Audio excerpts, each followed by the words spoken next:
दोस्तों नमस्कार, स्वागत है आज की इस वीडियो में। सारी प्लेयर्स का डाटा आ चुका है। देखते हैं सभी ने कहां कहां अपनी पोजीशन बनाई है।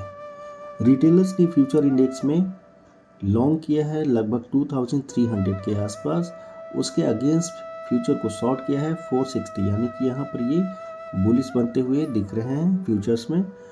ऑप्शन इंडेक्स की बात करें तो कॉल लॉन्ग किया है इन्होंने 53,000 के आसपास और उसके अगेंस्ट कॉल शॉर्ट किया है 1,57,000, यानी कि ऑप्शन में ये थोड़ा सा अपना पोजीशन नीचे की तरफ भी बना रहे हैं। ऑप्शन इंडेक्स में पुट लॉन्ग किया है इन्होंने 4,82,000 के आसपास और उसके अगेंस्ट में शॉर्ट किया है 4,63,000। तो यहाँ पर पुट लॉन्ग में भी थोड़ा सा पोजीशन ज़्यादा दिखने को मिल रहा है। तो नेट पोजीशन आपको ऑप्शन में माइनस होता हुआ, डिक्रीज होता हुआ दिख रहा होगा। वहीं फ्यूचर की बात करें तो थोड़ा सा पोजीशन बिल्डअप होते हुए दिख रहे हैं रिटेलर्स की तरफ से। DI ने फ्यूचर इंडेक्स में लॉन्ग किया है 815, उसके अगेंस्ट शॉर्ट 0 किया है। ऑप्शन कॉल इंडेक्स में स्क्वायर एफ किया है, पुट लॉन्ग किया है 162 और कॉल शॉर्ट किया है -200 और पुट शॉर्ट किया है -200। तो ये बहुत कुछ डाटा बता नहीं रहा है, इसमें कुछ देखने लायक है भी नहीं जिससे कि आप मार्केट ट्रेंड को आप क्लियरिटी के साथ समझ पाएँ। आपको टोटलिटी में बस यहाँ पर देखना है कि किस तरह का फ्यूचर में डाटा जनरेट हो रहा है या नेट पोजीशन किस तरह का यहाँ पर ऐड ऑन या यहाँ पर स्क्वायर अप होते हुए दिखे हैं। इनका डाटा हमेशा कैश में आपको देखने से पता चलेगा कि किस तरह का रुझान इनका वहाँ पर दिखता है। FII ने फ्यूचर इंडेक्स में लॉन्ग किया है 1160 एंड उसके अगेंस्ट शॉर्ट किया है 7388, यानी कि फ्यूचर में ये थोड़ा सा निगेटिव है मार्केट को लेकर। ऑप्शन कॉल में अगर देखें हम लोग इंडेक्स में तो 59,800 इन्होंने कॉल लॉन्ग किया है, उसके अगेंस्ट कॉल शॉर्ट किया है 17,700। तो यहाँ पर बुलिश दिख रहे हैं मार्केट को ऑप्शन के हिसाब से। पुट लॉन्ग की बात करें तो इन्होंने 1,36,000 के आसपास पुट लॉन्ग किया है, उसके अगेंस्ट पुट शॉर्ट किया है 1,13,000। तो पुट लॉन्ग भी थोड़ा सा बढ़ा कर रहे हैं, यानी कि यहाँ दोनों तरफ में अपना पोजीशन बना रहे हैं। शॉर्टर स्ट्रेडल हो सकता है ये लोग बनाकर चल रहे हों अपना। यहाँ पर टोटलिटी में आप देख रहे हो कि माइनस होता हुआ देख रहा है नेट पोजीशन अपना ऑप्शन में, और फ्यूचर में थोड़ा सा और निगेटिविटी बढ़ी है। प्रोप्राइटरी डेज की बात कर लें तो फ्यूचर इंडेक्स में इन्होंने लॉन्ग किया है 11 और उसके अगेंस्ट शॉर्ट किया है, स्क्वायर अप किया है एग्जैक्टली 3,540 के आसपास। तो कभी भी आप ये देखेंगे डाटा वगैरह दोस्तों, तो हो सकता है यहाँ से स्क्वायर अप करके इक्विटी में कहीं पर अपना ये लोग अपना पोजीशन बना रहे हों या कुछ कर रहे हों। तो इस तरह का भी ये लोग अपना पोजीशन जनरेट करते हैं। कभी भी आप देखिएगा तो अगर कहीं से भी डाटा अगर आपको स्क्वायर अप होता हुआ दिख रहा हो तो हो सकता है कि अपना स्टॉक वगैरह में ये पोजीशन अपना जनरेट कर रहे हों।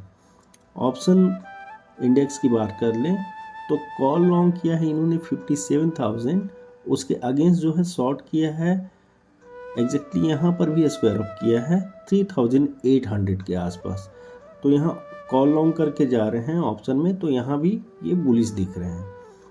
पुट लॉन्ग की बात करें तो 1,61,000 के आसपास इन्होंने पुट लॉन्ग किया है, उसके अगेंस्ट शॉर्ट किया है पुट को 2 लाख।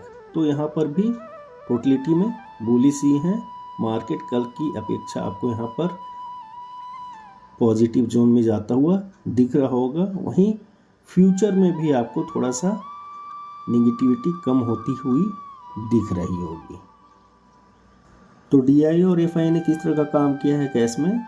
DI ने 1,145 करोड़ की सेलिंग की है नेट, वहीं FII ने 1,836 की बाइंग की है नेट करोड़ में।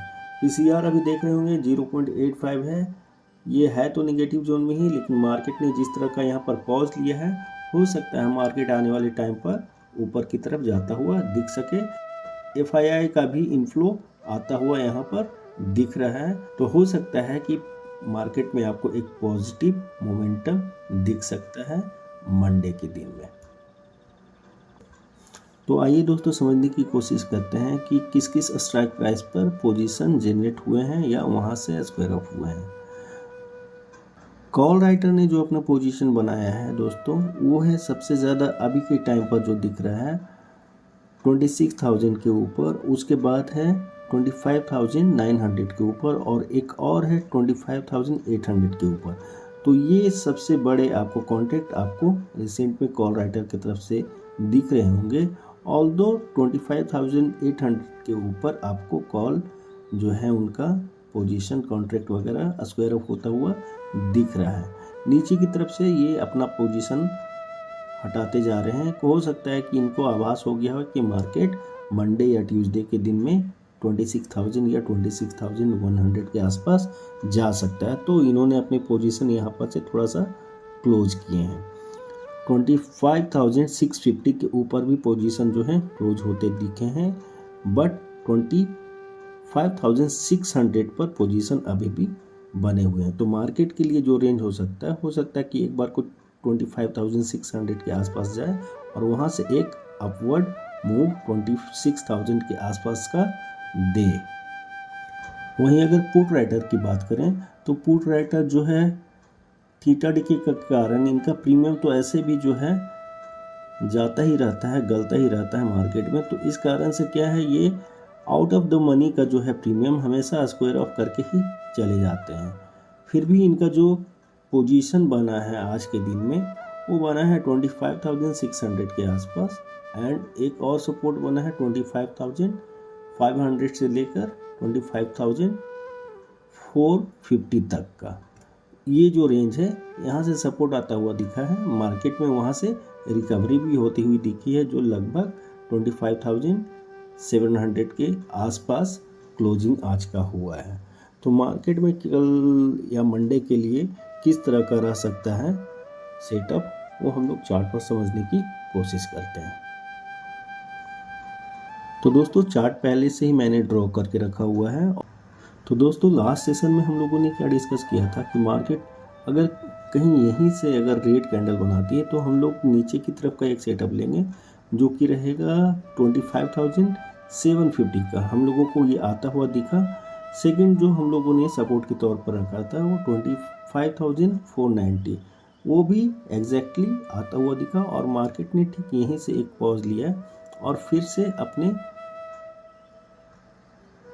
क्लोजिंग के आसपास जाता हुआ दिखा और फिर से दोबारा वही सेटअप हम लोगों को मिला। तो अगर किसी ने दोबारा भी लिया होगा तो भी ये उनके लिए फ़ायदे का सौदा रहा होगा, अनलेस और अनटिल इन्होंने यहाँ पर कहीं आकर अपना पुट का पोजीशन नहीं बनाया हो। मैं दोस्तों एक बार ये बार बार कहना चाहूँगा कि आपको खुद अपने सेटअप पर बार बार काम करते रहना है। ऐसा नहीं है कि किसी के भी कहने पर आपको जो है ट्रेड लेना है ना। आपको ये हमेशा रिसर्च करते रहना है कि मार्केट में पॉजिटिविटी कब आएगी कब नहीं आएगी, मार्केट कहाँ से पॉज ले रहा है, मार्केट में ट्रेंड कहाँ से चेंज हो रहे हैं, ये सब आपको हमेशा रिसर्च करते रहना है, चार्ट पर देखते रहना है। मार्केट में बैंकिंग में क्या चल रहा है, मार्केट में अपना आईटी सेक्टर में क्या चल रहा है, तो ये सारा चीज़ जो है आपको हमेशा देखते रहना है। कहाँ पर पॉजिटिविटी आती है, किसके कारण मार्केट में जो है अप्स एंड डाउन होते हैं, तो ये चीज़ चेक करते रहना है। तो ऊपर के लिए मेरा जो लेवल रहेगा रेजिस्टेंस के तौर पर 25,735, 25,810, ये दो लेवल मेरे ऊपर की तरफ के हो गए। ऑल्दो अगर इसको ब्रेक करता है तो 25,870 के आसपास तक मार्केट जा सकता है, 25,870। तो आप इसको एक बार ड्रॉ कर लीजिए, वहाँ तक मार्केट जाने की पॉसिबिलिटी है मार्केट में, ओआई के हिसाब से भी और चार्ट के हिसाब से भी। ठीक है, अगर फर्दर यहीं से कहीं पर निगेटिविटी आती है तो मार्केट में एक सपोर्ट जो है 25,600 का है एंड 25,490 का। ये दो सपोर्ट हमेशा स्ट्रॉन्ग वे में काम करेगा। तो आपको बड़े प्लेयर्स का नाम हमेशा अपने स्क्रीन पर देखते रहना है कि इनका टिल्टेशन किस तरफ है, ऊपर की तरफ है या नीचे की तरफ है, ये थोड़ा सा ध्यान में देखना है। रिलायंस, ICICI, HDFC ये सारे बड़े प्लेयर्स हैं और सेक्टर वाइज भी आप थोड़ा सा नज़र रख सकते हैं। लास्ट सेशन जो रहा वो IT के कारण थोड़ा निगेटिविटी में रहा, वहाँ पर FMCG ने और मेटल ने अपना मोर्चा संभाला था। अगर वहीं पर अगर बैंक निफ्टी पॉजिटिव नहीं रहती तो मार्केट आपको निगेटिव साइड में ही दिखाई देता।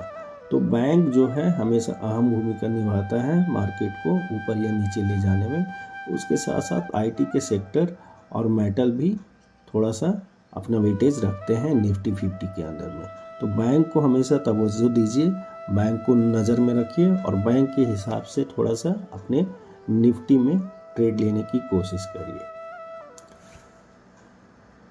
मैं यहाँ डिस्क्लेमर देना चाहूँगा दोस्तों कि मैं कोई सेबी रजिस्टर्ड एडवाइज़र नहीं हूँ और न ही मैं कोई ट्रेडिंग टिप्स देता हूँ। जब भी आप अपना ट्रेड वगैरह लें तो किसी भी मेंटोर या किसी भी सेबी रजिस्टर्ड एडवाइज़र के थ्रू या जो अपना खुद का रिसर्च करते हैं उसको ध्यान में रखते हुए लें, अन्यथा ऑप्शन ट्रेड में लॉस होने के चांसेस काफ़ी ज़्यादा है ना। तो संभल कर संयम रखकर अपना ट्रेड वगैरह बनाएं।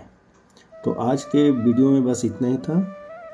आशा करता हूँ आपको ये वीडियो अच्छा लगा होगा। अच्छा लगा तो प्लीज़ लाइक और सब्सक्राइब ज़रूर करें इस चैनल को। वीडियो में अंत तक बने रहने के लिए बहुत बहुत धन्यवाद। Thank you very much.